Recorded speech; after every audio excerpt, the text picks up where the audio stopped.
ઢોર પાર્ટીના વીએમસી તથા પોલીસના માણસોને જાહેર ફરજ પર અડચણ ઊભી કરનાર ઈસમોને પકડી પાડી કાયદેસરની કાર્યવાહી કરતી ગોરવા પોલીસ ટીમ તારીખ 14/4/2026 સવારના 9:30 વાગ્યાની આસપાસ ગોરવા ગેટ સેન્ટ મેરી સ્કૂલની સામે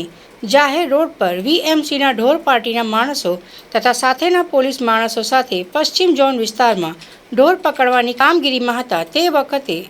એક લાલ કલરની ગાયને પકડવાની કામગીરી કરતા તે વખતે 3 ઈસમો ત્યાં આવી જઈ આ ગાયને પકડવાની ઢોર પાર્ટીના માણસો તથા પોલીસ માણસોની ફરજમાં દખલગીરી કરી રૂકાવટ કરી સદર ગાયને માર મારી જાહેર રોડ પર ભગાડી જોખમ ઊભું કરેલ,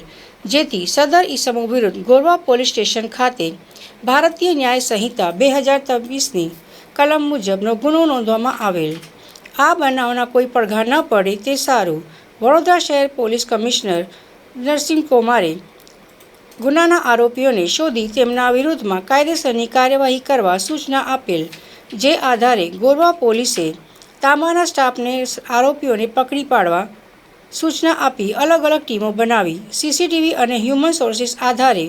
ઉપરોક્ત ગુનામાં સંડોવાયેલ આરોપીઓ અજય ઉર્ફે અજલો ધનાભાઈ રબારી, નરેશ ઉર્ફે નૈરો મોહનભાઈ ભરવાડ, દીપક ઉર્ફે દીપો નાગજીભાઈ રબારી ત્રણેય આરોપીઓને શોધી પકડી તેઓના વિરુદ્ધ કાયદેસરની કાર્યવાહી હાથ ધરવામાં આવેલી છે.